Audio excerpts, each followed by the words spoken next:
एक बार फिर से आप सभी का स्वागत है मेरे YouTube चैनल पे जिसका नाम है पीयूष जूलॉजी। और आज की इस वीडियो में लोग बात करने वाले हैं पाचन तंत्र के बारे में। ठीक है, यानी कि डाइजेस्टिव सिस्टम के बारे में बात करेंगे। पाचन तंत्र क्या है कि हम इसके द्वारा जटिल और अकार्बनिक यौगिक को सरल और कार्बनिक यौगिक में बदलने का काम करते हैं। मानव पाचन तंत्र को दो भाग में बांटा जाता है, एक एलिमेंट्री कैनाल में यानी कि आहार नली, और दूसरा होता है एसोसिएटेड ग्लैंड यानी कि सहायक ग्रंथि। ठीक है, अध्ययन के लिए हम अपने पाचन तंत्र को दो भाग में बांटते हैं, एक आहार नाल होता है और दूसरा सहायक ग्रंथि होती है। अब अगर हम आहार नाल की बात करें तो आहार नाल लगभग 8 मीटर लंबा होता है।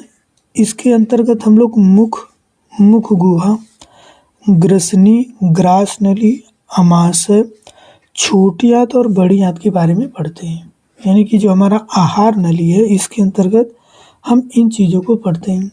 और वहीं अगर बात करें हम एसोसिएटेड ग्लैंड की यानी सहायक ग्रंथि की, तो इसमें हम 3 चीज़ें पढ़ते हैं, लार ग्रंथि, यकृत और अग्नाशय। अब अगर हम बात करें मुख गुहा और मुख की, तो हमारा जो मुख होता है वो 2 मांसल होठों से घिरा हुआ होता है और ये मुख गुहा में खुलता है। मुख गुहा में निम्न रचनाएं पाई जाती है जिसमें से हम लोग 2 चीज़ों के बारे में पढ़ेंगे। एक हम पढ़ेंगे जीभ के बारे में और एक पढ़ेंगे दांत के बारे में। अब अगर मैं जीभ की बात करूं तो हमारा जो जीभ है वो एक मांसल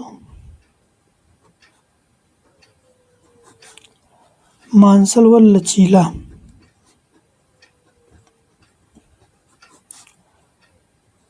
होता है। ठीक है, हम लोग का जो जीभ है वो मांसल और लचीला होता है। और ये क्या है, इसके नीचे अगर आप अपनी जीभ को उठाकर देखेंगे तो नीचे आपको एक लिगामेंट दिखाई देगा, जिस लिगामेंट के द्वारा ये जो जीभ होती है वो हमारे मुख गुहा के फर्श से जुड़ा होता है। ठीक है, और इसके ऊपर आपको स्वाद कलिकाएं देखने को मिलेंगी, जीवा प्रांकुर या फिर और स्वाद कलिकाएं देखने को मिलती हैं। जीवा प्रांकुर की बात करें तो हमें 3 तरह के जीवा प्रांकुर देखने को मिलते हैं। अगर आप देखेंगे जीवा के ऊपर छोटे छोटे आपको दाने दाने सी संरचनाएं दिखाई देंगी जिन्हें हम लोग जीवा प्रांकुर बोलते हैं। तो इसमें 3 होते हैं, एक होता है फिलीफार्म, एक को बोलते हैं फिलीफार्म, दूसरे को बोलते हैं फंजीफार्म और तीसरे को बोलते हैं सरकम वैलेट। ये 3 जीवा प्रांकुर पाए जाते हैं। ये छोटे और शंक्वाकार होते हैं, ये छोटे और आपको शंक्वाकार देखने को मिल जाएंगे। फंजीफार्म जो होता है वो आपको जीवा के किनारे और फर्श की ओर दिखाई देगा, और जो सरकम वैलेट होता है ये उल्टे वी आकार का देखने को मिलता है पूरे जीभ के ऊपर। अब जीभ में स्वाद कलिकाएं होती हैं। इन स्वाद कलिकाओं का काम होता है हमें स्वाद की जानकारी देना। जैसे कि जीभ का जो अगला भाग होता है वो हमें बताता है मीठे के बारे में। जीभ का जो आगे का हिस्सा है वो हमें मीठे के बारे में बताता है, तथा पीछे वाला हिस्सा, पिछला हिस्सा जो होता है वो हमें कड़वे के बारे में बताता है, तथा दोनों जो किनारे होते हैं वो हमको खट्टे के बारे में जानकारी देते हैं।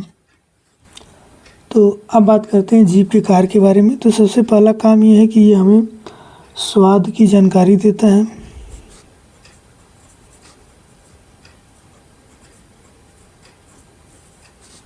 दूसरा काम ये है कि ये भोजन को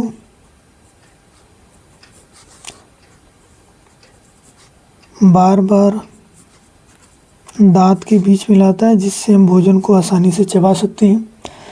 तीसरा कार्य है भोजन को निगलने में मदद करता है। चौथा काम यह कि ये बोलने में मदद करता है।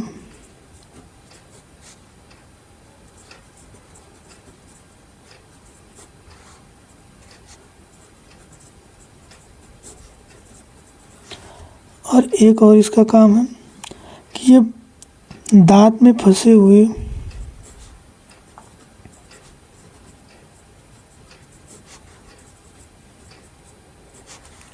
भोजन के कण को निकालने में मदद करता है। ठीक है, तो ये कुछ काम थे जीभ के। अब हम बात करते हैं दांत के बारे में। अब अगर हम लोग दांत के बारे में देखें तो हमारे दांत के कुछ मुख्य विशेषताएं, जैसे हमारा जो दांत होता है वो होता है गर्तदंती।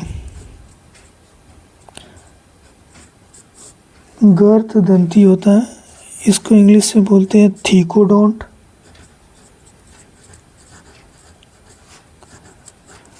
और ये होता है द्विबारदंती, इसको बोलते हैं डाइफोडोंट।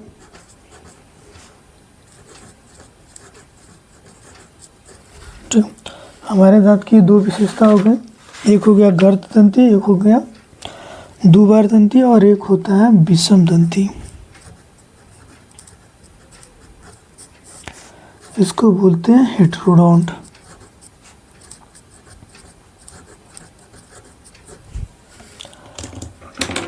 गर्तदंती का मतलब है कि हमारा जो दांत होता है वो गम यानी कि मसगुड़ के अंदर काफ़ी अंदर ये पाया जाता है। ठीक है, काफ़ी गहराई में स्थित होता है, तो इसलिए इसको बोलते हैं गर्तदंती।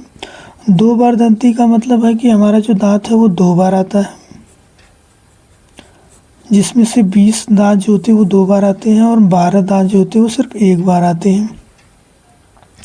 विषम दंती का मतलब है कि हमारा जो दांत होता है वो 4 प्रकार का होता है, जिसको हम लोग इंसीजर, केनाइन, प्रीमोलर और मोलर के नाम से जानते हैं। इसे हिंदी में कृंतक, रदनक, अग्र, चवर्णक और चवर्णक के नाम से जानते हैं। ये चारों दांत की संरचना अलग अलग होती है, चारों दांत के काम अलग अलग होते हैं, इसलिए हम इसे विषम दंती बोलते हैं। अब अगर हम दांत की अरेंजमेंट को देखें तो हमारा मान लीजिए कि ये एक जबड़ा है, इस जबड़े में सबसे आगे हमको पतले पतले मूस की तरह दांत दिखाई देंगे। ये 4 दांत होते हैं, इसे बोलते हैं कृंतक, या इंग्लिश में इसे बोलते हैं इंसीजर। इसी दांत के बगल में अगर हम देखें तो हमको एक नुकीला दांत इधर और एक नुकीला दांत इधर देखने को मिलेगा, इसे बोलते हैं रदनक, इसे बोला जाता है केनाइन। और जितने भी मांसाहारी दांत होते हैं उनमें अगर हम देखेंगे तो जो रदनक दांत होते हैं वो काफ़ी बड़े और मजबूत होते हैं, क्योंकि उनको मांस को चीरना और फाड़ना होता है और इस दांत का इस्तेमाल चीरने फाड़ने के लिए किया जाता है। इसके बाद अगर हम लोग देखें तो हमको 2 दांत इधर और 2 दांत इधर, यानी कि टोटल 4 दांत आपको देखने को मिलेंगे, जिन्हें बोला जाता है अग्र चवर्णक, या फिर जिससे हम लोग बोलते हैं प्रीमोलर। ठीक है, अब इसके बाद अगर आपको देखेंगे तो आपको 3 दांत इधर और 3 दांत आपको इधर देखने को मिलेंगे, जो मोलर से कहीं ज़्यादा प्रीमोलर से ज़्यादा चौड़े होते हैं और इन्हें हम बोलते हैं मोलर। इनका काम होता है पीसने का, ये पीसने का काम करते हैं और ये चबाने में मदद करते हैं, ये चीरने फाड़ने में मदद करते हैं, और ये जो कृंतक होता है इसका काम होता है काटने का। ये चारों दांत हो गए। इसके अलावा हम लोग को डेंटल फार्मूला देखने को मिलता है। अगर हम यहाँ पे दांतों की संख्या देख लें तो हमको यहाँ टोटल दांत मिलेंगे। देखिए अगर हम यहाँ से गिनूँ तो 1 2 3 4 5 6 7, 8, 9, 10, 11, 12, 13, 14, 15 और ये 16, यानी कि 16 दांत आपको निचले जबड़े में और 16 दांत आपको ऊपर वाले जबड़े में, यानी कि टोटल 32 दांत देखने को मिलते हैं। डेंटल फार्मूला होता है दंत सूत्र जिसे बोलते हैं 21, 23, 21, 23 गुणे 2, यानी कि 2 दूना के 4, 2 एकम 2, 2 दूना 4, 2 3 6। ये 4 दांत जो हैं ये बताते हैं कृंतक की संख्या कि आप में इंसीजर कितना है। ये 2 दांत बताते हैं कि हमारे में रदनक कितना है। ये 4 दांत बताते हैं कि हमारे अंदर प्रीमोलर कितना है। और ये जो 6 ये बताते हैं कि हमारे में मोलर कितना है। ठीक है, तो ये था आज का वीडियो जिसमें हम लोगों ने सिर्फ और सिर्फ दांत और जीभ के बारे में देखा है। मिलते हैं नेक्स्ट वीडियो में जिसमें हम लोग पाचन तंत्र के अगले भाग के बारे में बात करेंगे।